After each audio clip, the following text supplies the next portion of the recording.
Assalamualaikum warahmatullahi wabarakatuh. Alhamdulillahi rabbil alamin, wa bihi nasta'inu ala umurid dunya waddin. Asyhadu an la ilaha illallah wahdahu la syarikalah wa asyhadu anna Muhammadan abduhu wa rasuluh. Allahumma salli wa sallim wa barik ala nabiyyina Muhammadin wa ala alihi wa ala ashabihi wa ala junudihi wa man tabi'ahum bi ihsanin ila yaumiddin, amma ba'd. Hadirin dan hadirat Bapak Ibu jamaah salat asar rahimakumullah, alhamdulillah wa syukrulillah.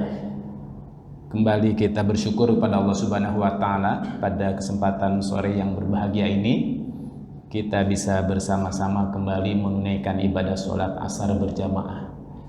Sholawat serta salam tak lupa mari kita haturkan kepada baginda Nabi besar Muhammad sallallahu alaihi wasallam, keluarganya, sahabat-sahabatnya, tabi'in-tabi'innya, serta kepada seluruh pengikut ajarannya hingga akhir zaman. Bapak Ibu rahimakumullah, kita bertemu lagi dalam kajian kitab Adabul Muslim fil Yaumi wa Lailah. Adab, tata krama, etika, attitude, sopan santun seorang muslim dalam aktivitas kesehariannya. Kalau pekan yang lalu, kalau tidak salah, bulan yang lalu, maaf ya, karena pertemuan ini bulanan, kita sampai kepada pembahasan adabul jiwar, kalau nggak salah ya, adab bertetangga. Jadi isi kitab ini Bapak Ibu, pembahasannya seputar aktivitas keseharian, khususnya dalam muamalah, dalam interaksi kita dengan sesama. Nah, di kesempatan siang hari ini, sore hari ini, kita masuk dalam pembahasan adabul khilaf, ya, adab atau etika dalam berbeda pendapat. Berbeda pendapat dalam apa saja Bapak Ibu, ini dalam masalah apapun. Wabil khusus berbeda pendapat dalam masalah fikih, dalam masalah ibadah, Bapak Ibu rahimakumullah, ya.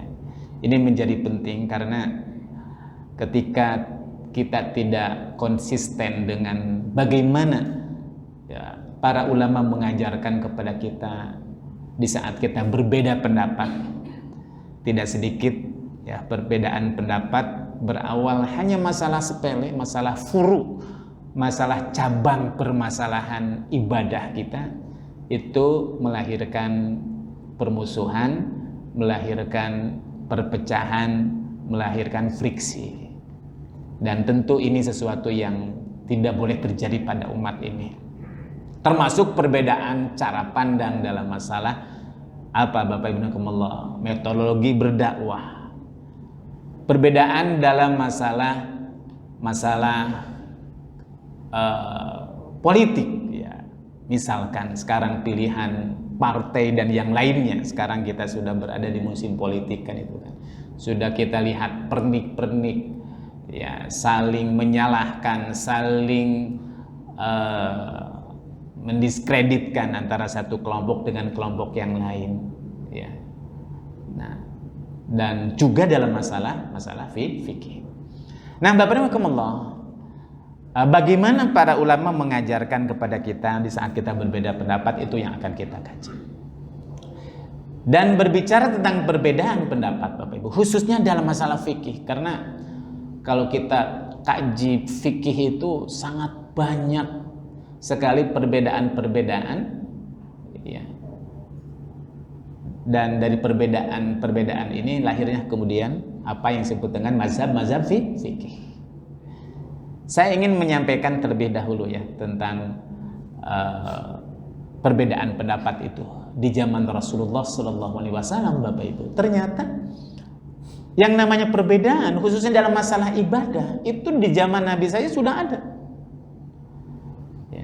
Hanya saja kebetulan kalau di zaman Nabi ada sedikit perbedaan antara sahabat yang satu dengan yang lain, itu bisa diselesaikan di hadapan Nabi karena sumber ya untuk memutuskan perbedaan itu bisa disaksikan langsung oleh Nabi Muhammad SAW. Ketika ada permasalahan, dia datang kepada Nabi dan Nabi menjelaskan.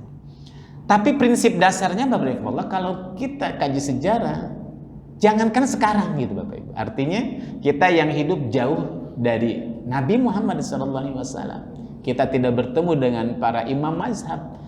Di zaman Nabi saja perbedaan itu sudah ada. Ya. Dan dari sini kita mengambil sebuah kesimpulan bahwa sesungguhnya betul kata Dr. Yusuf Qaradawi telah menulis sebuah buku secara khusus ya. Dan beliau memberikan judul Fiqhul Ikhtilaf. Ya, isinya itu adalah bagaimana Dr. Yusuf Qaradawi ingin memberikan sebuah arahan kepada kita sebagai seorang muslim, para aktivis, para dai dalam memandang perbedaan itu. Ya, fikih cara bagaimana kita mengelola perbedaan pendapat itu. Dan terkait dengan bagaimana kita mensikapi adanya perbedaan dalam masalah fikih ini juga sudah menjadi sebuah disiplin keilmuan tersendiri Bapak Ibu. Kalau kita mengkaji tentang hukum fikih misalnya, yang mendalami seputar tentang fikih Islam itu ada satu fakultas atau satu jurusan ketika kita mengkaji fakultas syariah itu namanya fakultas Fiqhul Muqarran Bapak Ibu. Ya, Fiqhul Muqarran itu sebuah fakultas yang mengajarkan kepada mahasiswanya ketika mengkaji fikih itu, yaitu yang dikaji fikih muqarrar itu fikih perbedaan mazhab. Jadi kita mengkaji masalah-masalah seputar fikih tapi dari sudut pandang fikih 4 mazhab.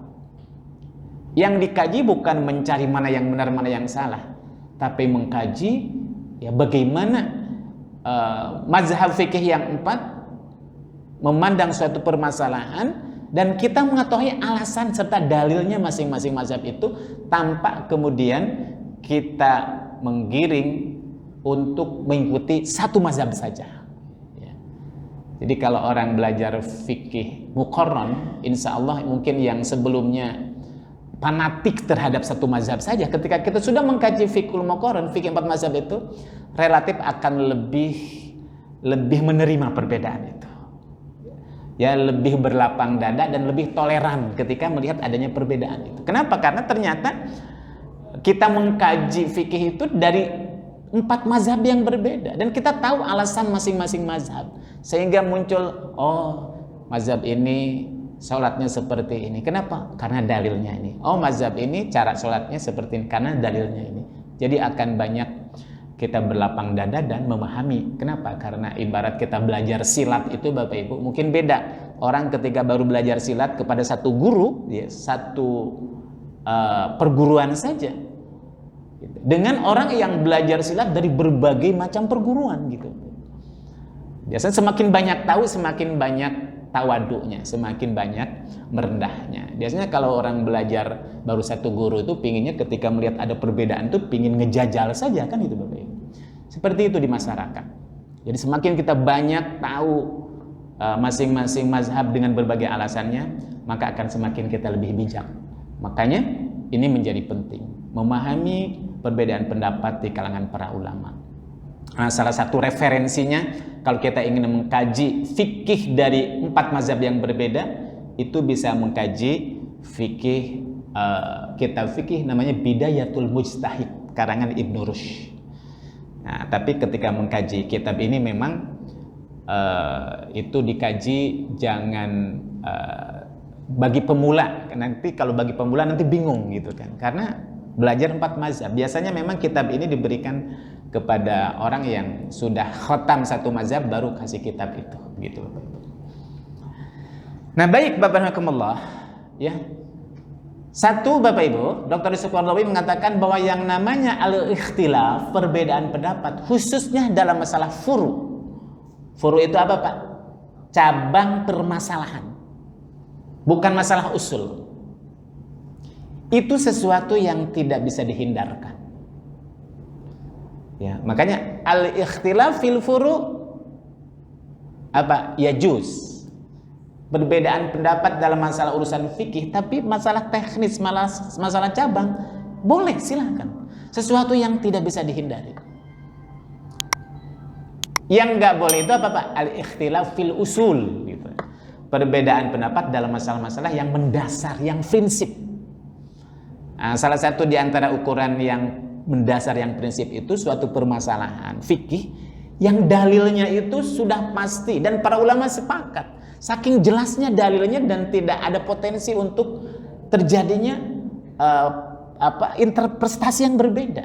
Contoh, misalkan dalam masalah akidah Allah itu satu, udah clear, udah ijma, usul. Ya, dalilnya jelas, Allah itu satu. Jadi kalau ada yang berpendapat saya beristihad Allah itu dua, Allah itu tiga, wajib tidak boleh diikuti. Gak boleh berbeda pendapat dalam masalah usul. Hukum sholat yang fardu, yang wajib 5, sepakat, gitu kan Bapak Ibu. Sholat subuh 2 rakaat, usul, dalilnya jelas, gak ada perbedaan sedikit pun. Nah, tapi furu, apakah dalam sholat subuh itu ada kunut atau tidak? Nah, itu baru furu Bapak Ibu.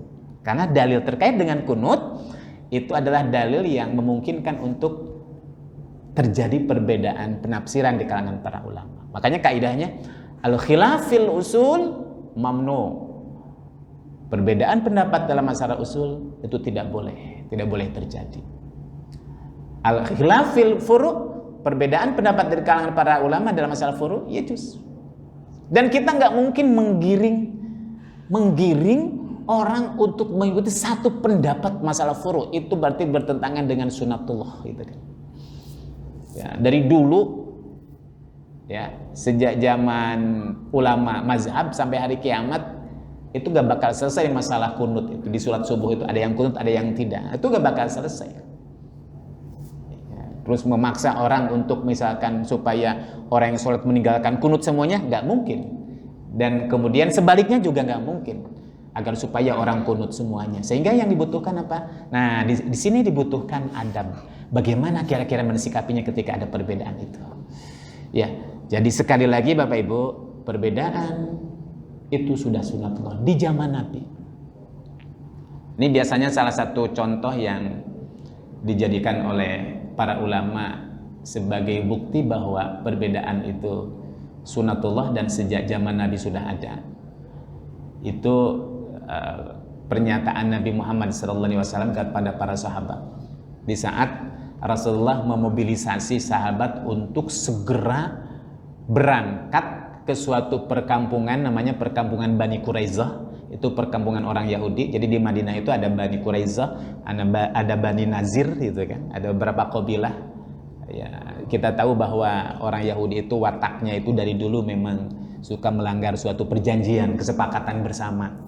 Bahwa Nabi sudah melakukan kesepakatan bersama dalam piagam Madinah. Orang Yahudi gak boleh mengganggu, silakan hidup berdampingan, ya kan? Saling bahu membahu. Mereka satu kesatuan warga warga Madinah gitu. Suatu ketika Nabi ya memobilisasi para sahabat, kenapa?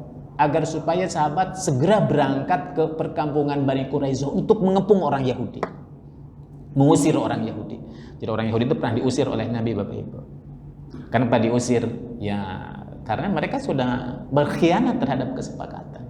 Padahal mereka itu diberi silakan hidup, silakan melakukan aktivitas ekonomi, silakan kalian melakukan ibadah sesuai dengan keyakinannya masing-masing. Mereka dilindungi karena mereka warga negara Madinah. Rasulullah tahu gitu kan, bahwa Madinah itu adalah masyarakat majemuk. Cuma begitulah. Ya, ada suatu pengkhianatan, ya. Singkat cerita, Nabi berkata kepada para sahabat, "Sahabat, kalian sekarang pergi segera kepada perkampungan Bani Quraizah." Dan Nabi berkata gini, "La ya, yusalliyanna ahadukum illa fi Bani Quraizah." Ini contoh yang memang sering dijadikan sampel oleh para ulama ya.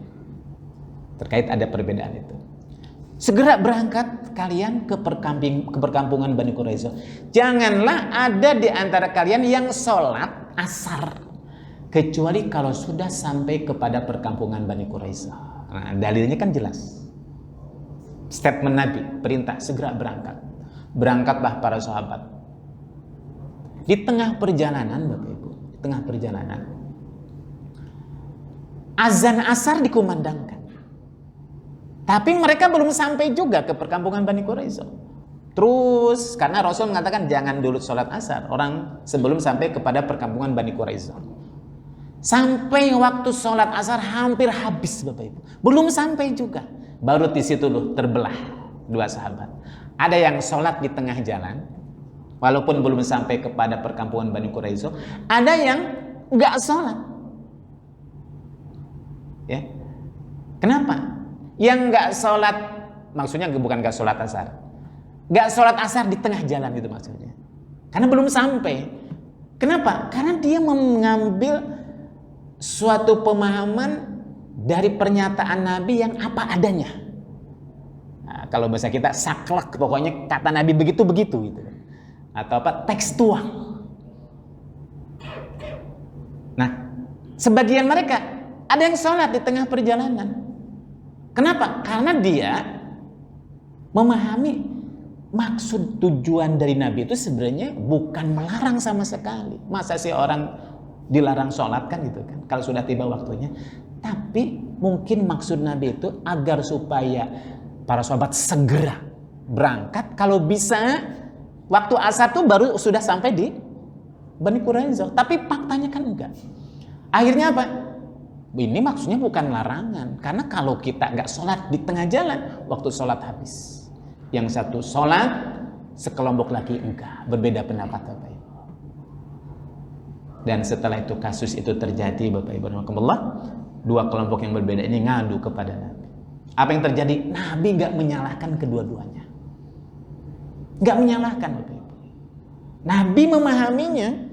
Oh, yang ini dia memahaminya itu tekstual, apa adanya. Oh, yang ini enggak, ini kontekstual. Dia melihat apa di balik pernyataan Nabi. Nah, cara pandang dalam masalah fikih, Pak, antara orang-orang yang tekstual apa adanya dengan orang yang melihat apa di balik pernyataan Nabi, atau kalau dalam istilah nanti ilmu fikih, makosidnya, ya, tujuan, hikmah, pesan, isi dari pesan Nabi itu apa? Itu nanti cara berpikir semacam ini nanti akan terus, ya, diturunkan oleh para sahabat ke murid-muridnya. Maka banyak nanti dalam fikih itu berbeda pendapat gara-gara satu memahami apa adanya, yang kedua memahami apa di balik itu. Contoh nanti akan kita dapatkan misalkan, ya contoh kecil ya, dan sampai sekarang nggak selesai-selesai. Ini hukum orang yang pakai celana antara yang isbal dan non isbal, kan itu Pak ya? Ada orang yang pakai celana itu kalau melebihi 2 mata kaki itu kan apa? Finar kan itu Bapak. Neraka. Karena teksnya seperti itu. Makanya kalau orang melihat ada yang misalkan celananya nggak di atas mata kaki, wah ini orang fasik. Nauzubillah, sampai seperti itu kan itu kan. Karena Nabi mengatakan apa? Al-izar, sesuatu pakaian sarung yang melebihi 2 mata kaki finar, kan itu kan seperti itu.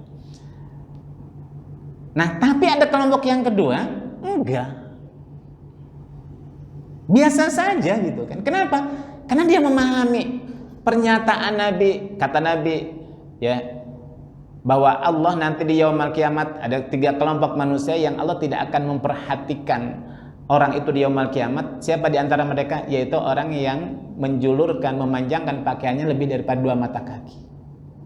Dikumpulkan ternyata hadis-hadis tentang larangan untuk kita melebihi pakaian lebih daripada 2 mata kaki. Itu ternyata hadisnya bukan 1, bukan 2, bukan 3. Banyak. Ya. Bahkan para imam mazhab kemudian menyimpan hadis-hadis tentang larangan memanjangkan pakaian lebih 2 mata kaki itu dalam bab apa? Bab berpakaian seseorang disertai dengan khuyala. Khuyala itu apa? Sombong. Karena dalam hadis yang lain ternyata ada satu hadis yang menunjukkan bahwa ternyata maksud larangan memakai celana yang lebih dari 2 mata kaki itu karena apa? Ada khuyala. Ada khuyala itu apa? Dia berpakaian karena ada unsur kesombongan. Ada sebuah riwayat ketika Nabi menyatakan bahwa sesuatu yang melebihi 2 mata kaki itu adalah finnar. Kemudian seorang sahabat, siapa namanya? Abu Bakar As-Siddiq. Kata Abu Bakar, Rasul, saya tuh kalau pakai gamis, pakai izar gitu kan, itu selalu melebihi 2 mata kaki. Baru itu posisinya akan di atas 2 mata kaki kalau saya angkat. Apakah saya termasuk orang itu yang diancam itu? Api neraka itu ya Rasulullah, kan sangat hati-hati Abu Bakar itu. Kata Nabi, anta lasta min haula, anta lasta min khuyala. Engkau tidak termasuk orang yang berpakaian dengan penuh kesombongan tuh. Oh, kalau begitu berarti substansi pesan penting dari larangan Nabi kepada orang yang berpakaian di atas, melebihi 2 mata kaki itu apa? Karena faktor kesombongannya gitu Bapak Ibu. Berarti pada waktu itu ketika orang itu pakai gamis, pakai sarung atau pakaian itu panjang melebihi 2 mata kaki, itu simbol apa Pak? Simbol kedudukan seorang, simbol status sosial seseorang. Berarti ini berlaku buat siapapun. Pakaian tidak hanya masalah melebihi mata kaki atau tidak. Siapapun yang berpakaian, yang tujuannya pakaiannya itu dia berpakaian ingin memperlihatkan statusnya, ingin memperlihatkan kekayaannya, ingin memperlihatkan status sosialnya, memperlihatkan kekayaannya, memperlihatkan bahwa orang itu hebat. Lihat saja dari pakaiannya, lihat saja dari kendaraannya. Itu yang dimaksud. Jadi lebih kepada apa? Substansi. Ya, kalaupun misalkan kita mengambil bahwa tekstual juga, tidak sampai kemudian menjatuhkan kepada hukumnya apa? Haram gitu. Makanya Imam Nawawi itu paling banter sampai kepada makruh saja. Seperti itu Bapak Ibu. Nah, cara pandang dalam pengambilan hukum seperti ini, kenapa? Cara berpikir para sahabat juga ada dua, ada yang tekstual, ada kontekstual. Itu akan ada Bapak Ibu.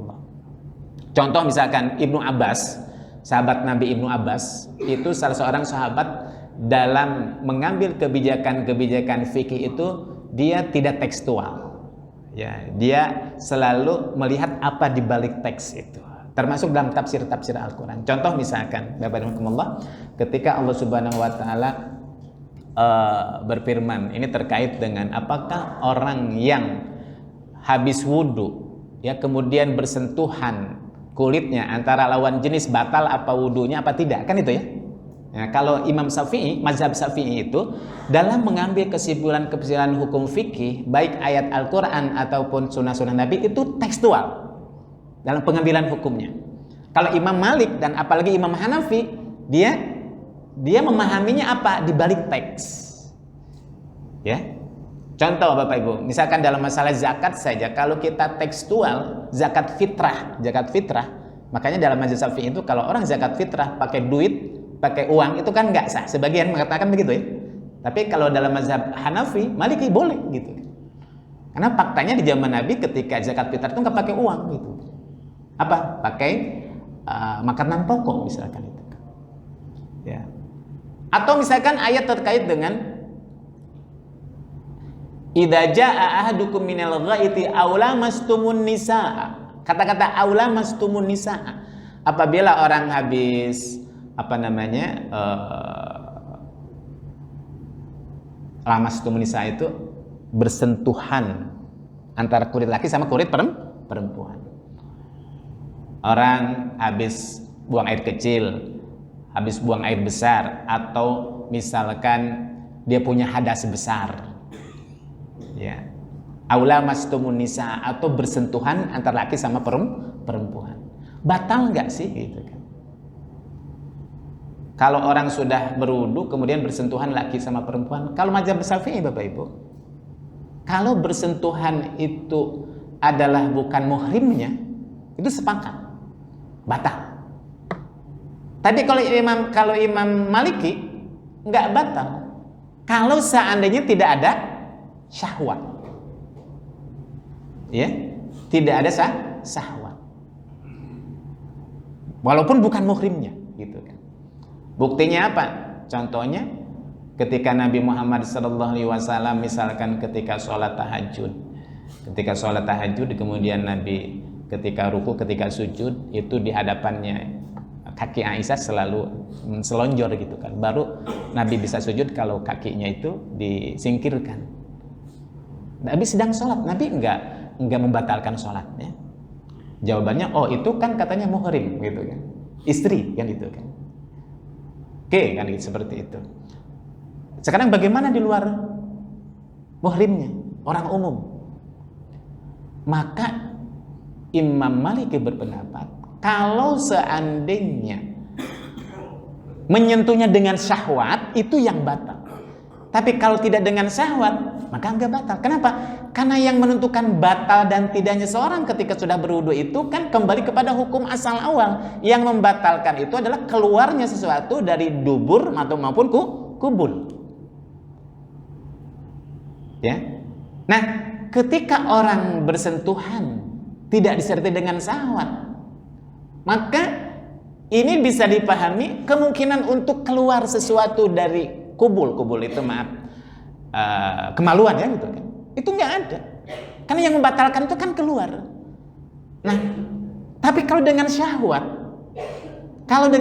biasanya berawal dari sentuhan kan akan ada sesuatu yang keluar kan itu ya. Nah, karena yang keluarnya itulah sebenarnya yang membatalkannya itu. Jadi kalau seandainya tidak dengan syahwat nggak batal. Kenapa? Karena ada yang keluar seperti itu. Jadi lebih melihat maksudnya apa di balik itu. Ya. Contohnya misalkan terkait dengan masalah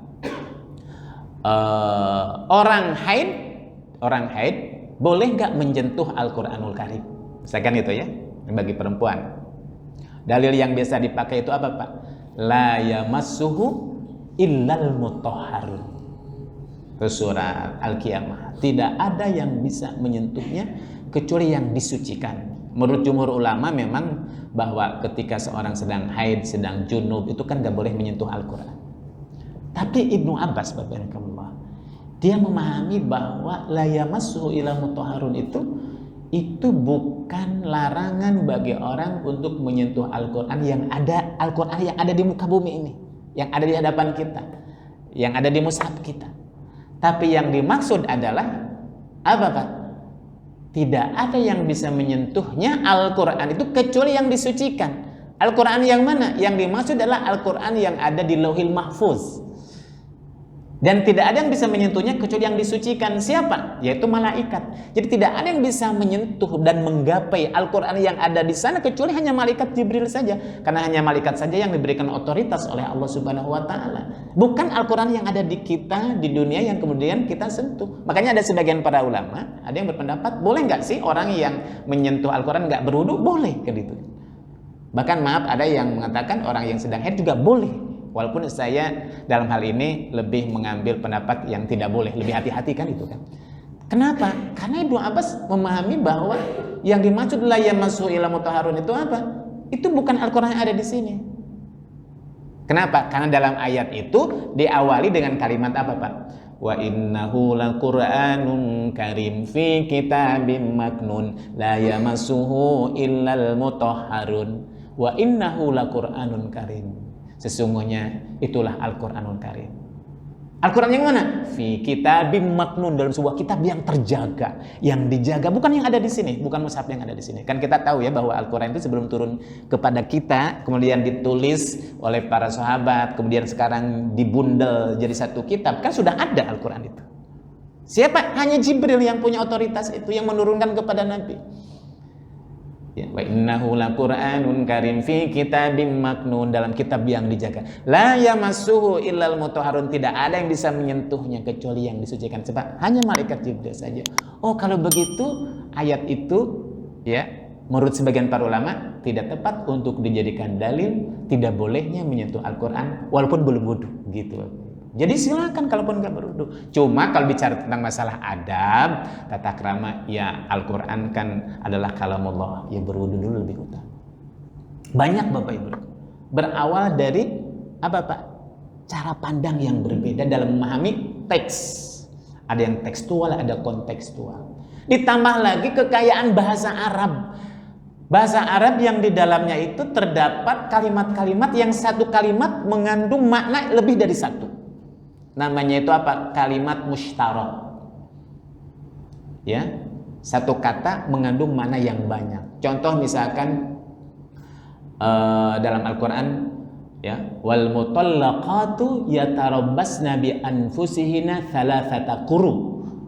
Orang-orang yang dicerai, yang ditolak perempuan oleh suaminya, hendaklah dia menunggu apa? menunggu untuk boleh lagi nikah dengan orang lain, masa penungguannya disebut masa iddah itu 3 quru. Nah ini 3 quru ini apa Bapak Ibu? Menurut Imam Syafi'i 3 quru adalah 3 kali suci bersih dari haid. Jadi kalau orang itu boleh nikah lagi, kalau dia harus dipastikan 3 kali haid dan bersuci, bukan hanya sekedar haidnya 3 kali, tapi bersih, bersuci, dan itu dipastikan harus mandi dulu. Ya. Wal mutallaqatu yatarabbasna bi anfusihinna thalathata quru. Tapi kalau mazhab Hanafi berpendapat bukan suci bersih dari haid. Apa? Selesai haid 3 kali walaupun belum mandi misalkan, belum bersuci, itu sudah boleh nikah gitu. Walaupun belum mandi. Karena quru di sana bukan suci tapi Pak 3 kali haidnya, bukan suci dari haidnya. Berbeda pendapat lagi. Jadi banyak berbeda pendapat Pak. Ya. Dikarenakan cara pandang yang berbeda. Di zaman Nabi misalkan ada seorang sahabat Bapak Ibu. Sahabat safar ceritanya. Bepergian. Suatu ketika di tengah perjalanan azan asar. Mau sholat asar, air nggak ada. Ya, maka karena air nggak ada kan tayamum. Idza jaa ahadukum minal ghaiti aw lamastumun nisa falam tajidu ma'an fatayammamu sa'idan thayyiban. Dalilnya gitu surat Al-Maidah ayat 6. Akhirnya kemudian dia tayamum, setelah tayamum kemudian sholat asar. Setelah sholat asar, assalamualaikum, selesai, dia melakukan perjalanan. Ketika melakukan perjalanan, melanjutkan perjalanan, tiba-tiba dapat air Pak. Air ada. Dan waktu sholat masih ada. Artinya masih di waktu asar, intervalnya masih di dalam waktu sholat asar. Berbeda pendapat ini 2 sahabat. Yang satu sholat lagi. Kenapa sholat lagi? Tadi sholat kan karena gak ada air. Kita sholat. Nah sekarang ada air dan waktu sholat masih ada. Berarti sholat yang pertama batal, gitu kan? Itu menurut sahabat yang pertama. Kata yang satu lagi, lah kita kan sudah sholat selesai, sudah menunaikan kewajiban kita, walaupun ada air, ya sudah karena sholat cukup 1 kali. Akhirnya yang satu sholat, yang satu enggak. Nah untung Nabi masih ada pada waktu itu. Selesai kasus itu. 2 sahabat ini datang kepada Rasulullah, kami sedang melakukan suatu perjalanan, tiba-tiba kemudian waktu asar tiba, kami gak ada air, tayamum, kemudian kami sholat, setelah itu kami melakukan perjalanan lagi, air ada, yang satu sholat, yang satu lagi enggak. Gimana ya Rasulullah? Ternyata Bapak Ibu Rasulullah gak menyalahkan dua-duanya itu. Kata Rasulullah kepada yang gak sholat, laqad asabta minas sunnah. Engkau sudah benar. Engkau sudah menunaikan sunnah. Artinya apa? Gak usah sholat lagi.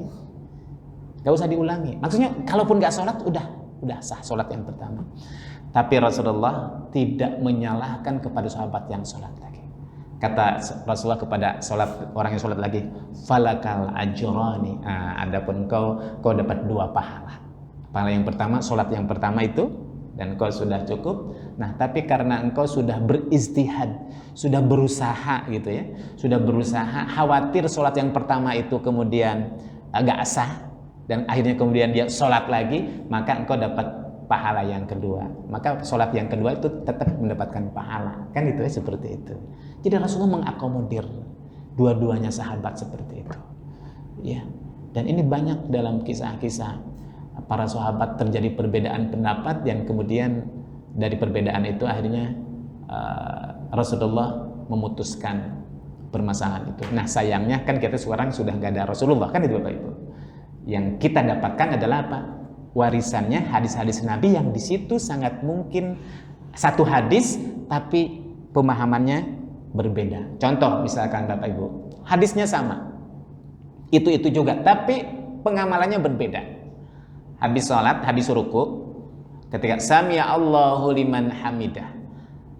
Bapak Ibu kan pernah melihat ada orang ketika habis ruku itu sami'a Allahu liman hamidah, tangannya balik lagi ke sini kan? Ada yang lepas. Ya. Dalilnya sama. Kata Nabi, ya.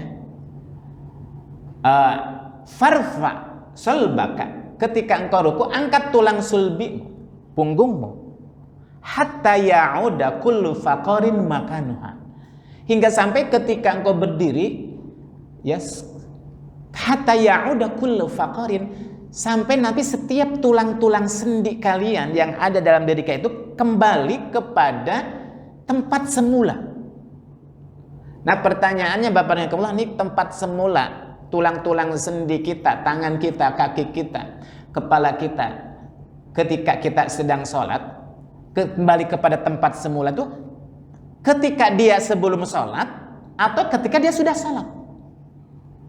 Bagi orang yang memahami kembali kepada tulang-tulang sendi semula sedang sholat, ketika orang sedang sholat kan ketika sudah takbiratul ihram, posisi tangan di sini kan?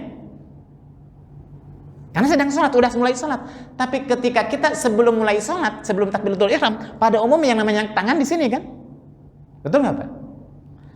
Nah, karena Nabi nggak menjelaskan hatta ya'uda kullu faqarin makanuha, tidak menjelaskan sampai kemudian setiap tulang sendi itu kembali ke tulang semulanya, ke sendi-sendi semula itu pas sebelum takbiratul ihram atau setelah, maka disitulah kemudian ada dua penafsiran yang berbeda. Ada sami Allahu liman hamidah, posisinya sebelum sholat kan gini. Ada yang ketika sholat kan posisi tangan ketika sudah takbir meletakkan kedua tangan di sini, gitu barakallah. Akhirnya jadi berbeda. Dan ternyata perbedaan itu hanya di masalah teknis saja. Rakaatnya sama, kiblatnya sama. Gitu Bapak Ibu. Apa? Biasa saja, nggak usah kemudian diperdebatkan gitu kan, nggak usah saling menyalahkan. Ya.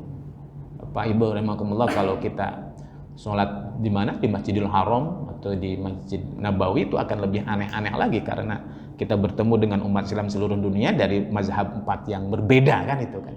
Itu biasa saja, nggak pernah ada curiga, apalagi suuzon. Kenapa? Biasa. Kaidahnya kata para ulama, al-ijtihad atau al-ikhtilaf fil furu' yajuz.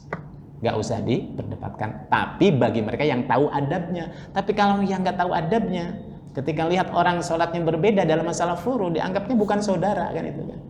Ketika dia berpakaiannya beda, ketika dia mengucapkan salam, nggak mau jawab salam karena dianggapnya suatu dosa besar misalkan itu kan Bapak Rahimahullah. Nah, ini yang menjadi kadang-kadang sumber masalah di tengah-tengah masyarakat kita ketika kita tidak tahu adabnya. Makanya di sini Bapak Rahimahullah, Bapak, para ulama mendefinisikan tentang makna khilaf itu ada dua makna. Al-ikhtilaf ya fil istilahil ulama yutlaku alal maknayain. Jadi ikhtilaf atau khilaf menurut para ulama itu ada dua makna. Satu, al-munaza'ah wal furqah wal jidal wasyiqaq al-muris lil khusumah wal baghdha. Jadi suatu perbedaan, perdebatan ya, yang melahirkan permusuhan dan kebencian. Itu khilaf juga Bapak Ibu. Dan perbedaan semacam inilah yang kata Imam Ibnu Mas'ud, apa? Al-khilafu syarrun. Nah, perbedaan yang melahirkan permusuhan, perpecahan, friksi inilah yang syarrun. Syarrun itu apa, Pak? Buruk, gak boleh terjadi pada umat ini. Hingga sampai ada seorang orang tua punya anak, ya, kemudian dia punya calon suami, ya, dan dia tanya, mazhab kamu apa? Gitu kan. Karena dia mengikuti dan mengakui bahwa dia itu mazhab Syafi'i, ketika calon menantunya dia bukan mazhab Syafi'i atau misalkan mazhab Hanafi, gara-gara beda mazhab kemudian nikahnya jadi batal gitu kan, nggak mau anak saya mazhab Syafi'i harus nikah dengan mazhab Hanafi. Padahal Qur'annya sama, kiblatnya sama, nabinya sama, rukun imannya sama, syahadatnya sama, yang beda masalah kunutnya saja misalkan. Nah, ini kan bahaya Bapak Ibu, cara pandang semacam itu yang nggak boleh. Nah, yang kedua Bapak Ibu, adapun khilaf yang kedua yaitu apa? At-taghayyur fir ra'yi wa wijhatun nadhar natijatun tafawut ya al-afkar. Jadi kalau yang kedua itu perbedaan pendapat dan sudut pandang yang disebabkan karena perbedaan kecerdasan dan apa Bapak Ibu? Analisa serta perbedaan wawasan ilmu pengetahuan para ulama. Nah, perbedaan cara pandang semacam ini, Bapak Ibu, perbedaan yang diakibatkan karena perbedaan interpretasi saja dalam memahami sebuah teks dan tidak sampai kemudian melahirkan perpecahan, persaudaraan tetap kita jaga, maka inilah yang diperbolehkan dan nggak masalah, ya, nggak masalah, seperti itu. Nah, Bapak Ibu rahimakumullah, lalu apa kaidahnya terkait dengan perbedaan ini kata para ulama? Satu, al-khilafu fil furu' daruriyun. Perbedaan dalam masalah urusan furu' sesuatu yang tidak bisa dinafikan, suatu keniscayaan. Jadi gak mungkin bisa dihilangkan Bapak Ibu. Kita jangan mimpi mengajak orang, menggiring orang untuk mengikuti satu mazhab saja dalam masalah furu'. Ya, gak mungkin. Amrun daruriyun. Sudah sunatullah. Ya, Allah mentakdirkan kita ini dalam beberapa hal harus berbeda, tapi berbeda bukan berarti harus bermusuhan seperti itu. Ya, sudah takdirnya dari sana kok. Lain kepala, lain isi. Ya, kita saja punya anak lebih dari satu, itu watak karakternya beda-beda. Allah sudah takdirkan setiap manusia itu sunatullah, secara fisik saja tidak ada yang sama. Ada yang kembar, betul, identik, tapi tetap nggak sama. Dan Allah sudah takdirkan ternyata sidik jari setiap manusia dari Adam sampai manusia terakhir gak ada yang sama, berbeda, ya, seperti itu. Jadi sudah sunatullah. Al khilafu fil furu' la yufarraq. Jadi perbedaan dalam masalah furu' itu tidak akan membuat terjadinya perselisihan, perpecahan. Yang menyebabkan terjadinya perpecahan bukan karena adanya perbedaan furu' itu, tapi apa yang menyebabkan, Pak? Masalah hati, Bapak Ibu.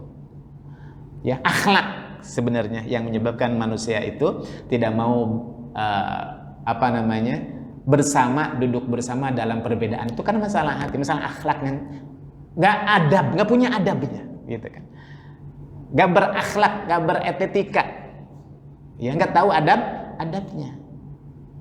Tidak harus kemudian juga kita memaksakan pendapat kita sendiri.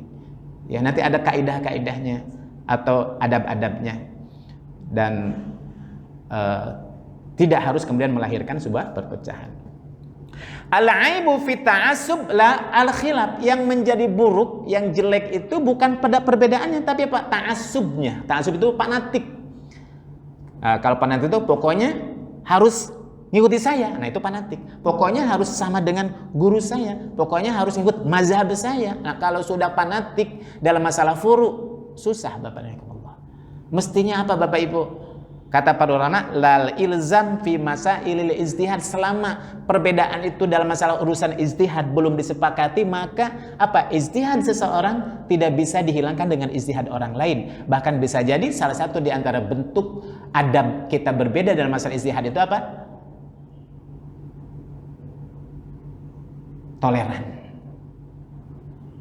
Dan ungkapan Imam Syafi'i itu luar biasa Bapak Ibu dalam mensikapi perbedaan itu. Salah satu ungkapan beliau apa? Aku yakin bahwa pendapat yang aku yakini adalah benar menurutku, tapi tidak menutup kemungkinan pendapat mazhab yang lain juga punya potensi untuk benar.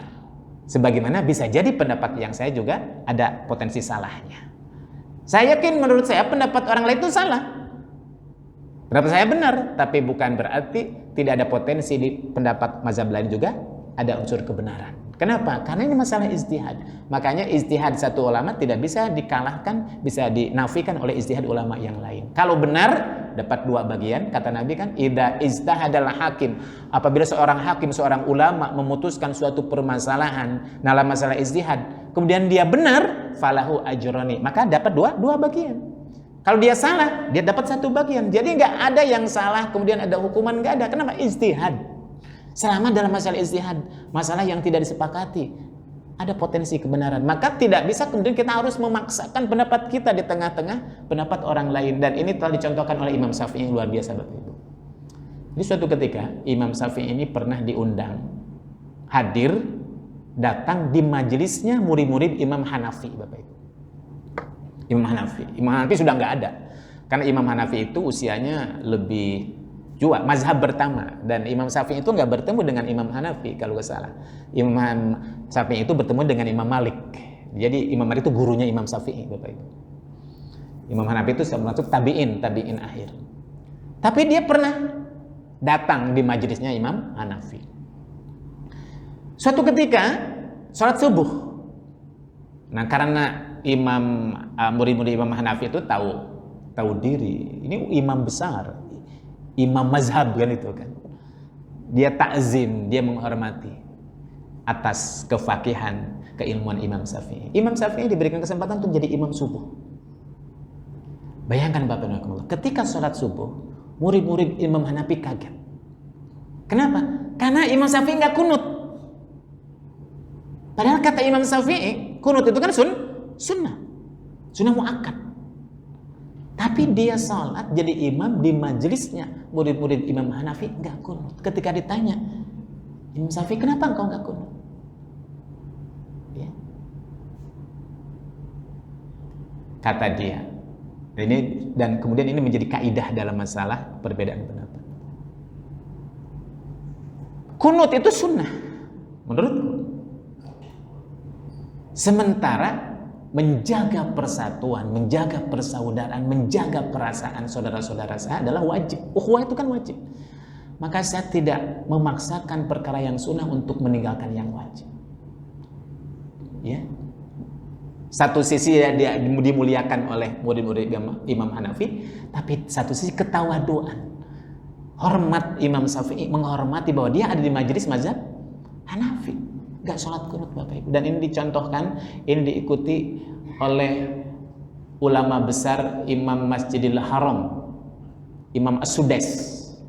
Imam As-Sudais itu kan selalu ngimamin sholat di Masjidil Haram. Kalau subuh kan gak kunut, betul? Karena dalam mazhab Hambali itu gak ada kunut Bapak Ibu, kunut subuh maksudnya. Ya, dan dalam masalah kunut subuh ini Masjid Nabawi, Masjidil Haram dan mayoritas negeri Saudi itu lebih banyak mengikuti mazhab Imam Ahmad bin Hambal Bapak Ibu. Jadi pengikut mazhab Hambali dalam beberapa fikih itu banyak diikuti oleh masyarakat Arab Saudi. Ya, tiba-tiba dia hadir ke Indonesia, bertamu kan, berkunjung ke Jakarta, dan pada waktu itu diberikan kesempatan untuk menjadi imam sholat apa? Subuh. Ketika sholat subuh, kaget kita. Saya kan lihat rekamannya. Kalau di sana, kalau dia sholat, Allahu Akbar, Bismillahnya kan disirkan, langsung Allahu Akbar, Alhamdulillahi Rabbil Alamin gitu. Bismillahnya dalam hati. Tapi ketika sholat di sini Bapak Ibu, Bismillahnya dijaharkan. Bismillahirrahmanirrahim, Alhamdulillahi Rabbil Alamin, dan selanjutnya. Dan ketika bangkit dari ruku, dia itu kalau di sana nggak pernah kunut. Di Istiqlal dia kunut sebagaimana dalam mazhab Syafi'i dan kebiasaan sholat Istiqlal di sana. Nah, seperti itulah adab ya para ulama dulu. Ya. Begitu tidak fanatiknya, karena tahu ini masalah ijtihad kan, bukan masalah yang disepakati harus kunut dan tidak kunut. Dan kaidahnya la ilzamul ijtihad, ya. Lal ilzam fi masailil ijtihad, tidak ada dalam masalah ijtihad itu harus mengikuti satu pendapat saja. Inilah adab Bapak dan Ibu. Salah satunya seperti itu. Ya. Nah, ya. Ini kurang lebih. Ini baru satu saja Bapak Ibu. Baru kaidah-kaidahnya. Nah, terkait dengan apa sih adab-adabnya, insya Allah kita akan bahas di kesempatan yang akan datang. Ini baru mukadimah dan kaidah-kaidahnya. Nah, apa adab-adab dalam berbeda pendapat? Di sini dalam kitab ini ada sekitar 8 poin ya. 8 poin, dan saya ambil satu saja, misalkan 5 menit.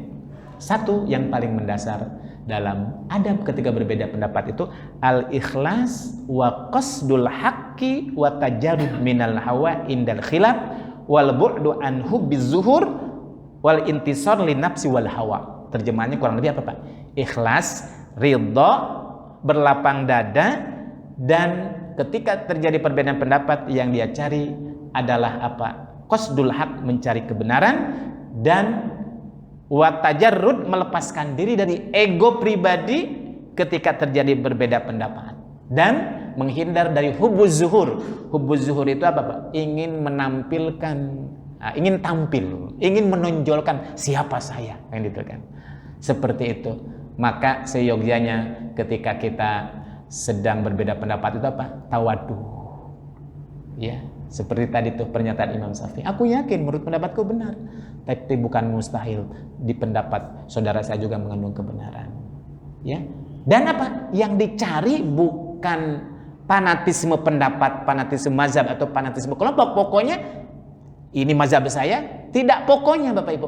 Kalau seandainya misalkan setelah diteliti, dikaji dalam suasana ukhuwah, persaudaraan, kita bicara dengan argumen bukan sentimen, kita bicara tentang dalil, dan ternyata misalkan ternyata dalilnya dia lebih kuat, maka ketika kita berbeda pendapat, kalau kita ikhlas gak masalah tuh, kita ninggalkan pendapat kita kemudian mengikuti pendapat orang lain. Dan itu dilakukan oleh Nabi Bapak Ibu. Padahal pendapatnya itu apa? Dikritik bukan oleh para sahabat, oleh orang Yahudi. Ya. Jadi orang Yahudi itu mengkritisi sebagian para sahabat, bukan Nabi yang dikritisi. Kata orang Yahudi dalam sebuah dialog itu, "Ya Muhammad, aku ini sebenarnya ya, bukan nggak suka dengan engkau, bukan. Tapi ada kesalahan di antara yang dilakukan oleh umatmu, oleh sebagian pengikutmu. Ketika mereka bersumpah, ada di antara para sahabat pada waktu itu yang bersumpah dengan apa? Demi Ka'bah, gitu kan. Kata orang Yahudi, gak boleh demi Ka'bah. Kalau kita bersumpah itu gak boleh menyebutkan makhluknya. Tapi apa? Wallah, demi Allah, kan itu. Atau kalau mau kata-kata Ka'bah, demi yang melihara Ka'bah, gitu kan. Bukan demi Ka'bahnya. Mestinya gitu ya Rasulullah. Rasulullah nggak menolak tuh pernyataan orang Yahudi itu, karena memang perkataannya benar, gitu kan. Akhirnya Rasulullah mengajak para sahabat, mengumpulkan para sahabat, ya, orang Yahudi itu benar. Jadi ketika engkau bersumpah, jangan mengatakan demi Ka'bah, ya. Tapi apa? Demi zat yang memelihara Ka'bah. Yang dijadikan sumpah itu Allahnya, bukan Ka'bahnya, gitu kan. Karena kita itu nggak boleh bersumpah kalau tidak atas nama selain Allah. Kalau Allah bersumpah demi matahari, wasyamsi waduha walaili, itu Allah menyebutkan makhluknya. Tapi kita nggak boleh kecuali kalau bersumpah wallahi, tallahi, billahi, ya. Atau apa? Allah wa rabbul malaikah, misalkan, atau rabbul Ka'bah wa rabbus samawati, itu boleh. Kenapa? Karena bersumpah Allahnya, bukan makhluknya, seperti itu. Akhirnya ya Rasulullah pun mengaku ikhlas seperti itu Bapak Ibu. Nah nanti dalam perbedaan pendapat kita akan kupas lagi adabnya apa saja, karena ada sekitar 6 atau sampai 7. Bapak Ibu Allah, karena waktu kita terbatas, saya rasa ini saja yang saya bisa sampaikan. Insya Allah kita lanjutkan lagi di pertemuan yang akan datang tentang adab-adab perbedaan pendapat. Mudah-mudahan bermanfaat. Wallahul muwaffiq ila aqwamit thoriq. Wassalamualaikum warahmatullahi wabarakatuh.